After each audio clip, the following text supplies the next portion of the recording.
whether or not you can understand the biblical teaching about justification. If you start with man at the center, with all of our natural tendencies of the human heart to assert our rights and our wants and our expectations, you will assess the doctrine of justification radically differently than if you begin with a biblical mindset that has God at the center with his goals and his rights uppermost in the universe. Understanding the doctrine of justification, especially the ground of it, which we talk about tonight, requires grasping the God-centeredness of God. Until you feel that God is uppermost in the heart of God, that the most passionate heart for God in the universe is God's heart, until you feel that, you won't have an adequately biblical grasp on the doctrine of justification. God does not disobey the first and great commandment. God, with all of his heart and soul and mind and strength, loves God. He delights in his glory. He rejoices in his magnificence. God is not an idolater.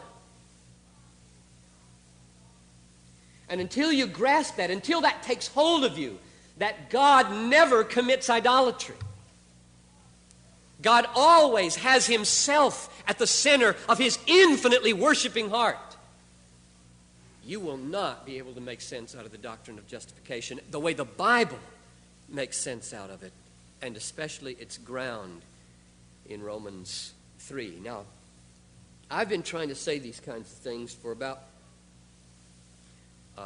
20 years or so, and if people are listening and they haven't thought about the God-centeredness of God and that he is uppermost in his own affections, it sort of hits them like a truck. But I want to tell you, this truck is laden with fruit. And if you survive the impact, you will eat well for a long time to come. If it's strange to you, if what I've just said is strange to you, that God is uppermost in his own affections, that God never commits idolatry, that God loves God with infinite passion, that the Sunday school papers my boys bring home are defective because they never have the words, God loves himself more than he loves you. If you can survive the impact of that, then I think parts of the Bible will open to you that have been a closed book, and you may never even have known it. And it will probably take me 3 messages to get the whole thing out, and I'm sorry that so many of you might not be able to make it tomorrow, but I think they're taping it, and it's all in the books anyway.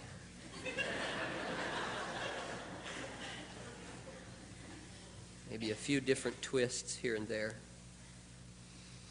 I really want to encourage you to let God be God. What I'm claiming tonight now, so far, is that the answer to the first question of the Westminster Catechism is the same for God as it is for man. What is the chief end of man? The chief end of man is to glorify God and enjoy him forever. What is the chief end of God? The chief end of God is to glorify God and enjoy him forever. That's all I'm saying. Don't write a different catechism. Don't make yourself the center of God's affections if he has required him to be the center of yours. There's a demonic way to imitate God. Satan used it on Eve. Don't make that mistake.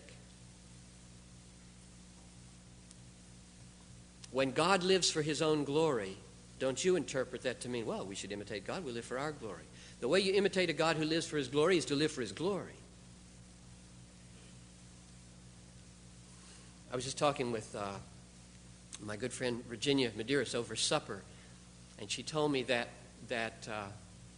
before we met and we talked about these things, it was as though the term glory of God was not in her church vocabulary. And I thought, no, I'm sure that wasn't true. But I think the reason that for many people in my church and that I talk to, the reason the glory of God bolts into prominence when I talk is because I talk about God's love for God's glory. Everybody knows 1 Corinthians 10:31. Whether you eat or drink or whatever you do all to the glory of God. We learn that when we're little. But somehow or other, it doesn't connect. It doesn't fill us. It doesn't blow us away. It doesn't knock us over. It doesn't fill those words glory with cataclysmic power. It doesn't do it. So you got to find words that sort of wake people up to the fact we're talking God. We're talking God here. And the way I found that awakens people to the magnificence of His glory is that God lives for God's glory. Whatever God does, He does for God's glory. God is not an idolater. God exalts God every millisecond of His life. Everything He does is motivated by the exaltation and magnification of His glory. Another way to say this is that God is righteous. Now this is moving in on our text indirectly. That God is righteous. What is righteousness to you? I'll tell you what righteousness is as I understand it biblically. The opposite of righteousness is to value and enjoy what is not valuable or rewarding, ultimately. The opposite of righteousness is when your valuing capacity, that heart in you that goes out and cherishes things and loves things and delights in things and craves things and wants things, goes after things that aren't valuable, namely anything but God.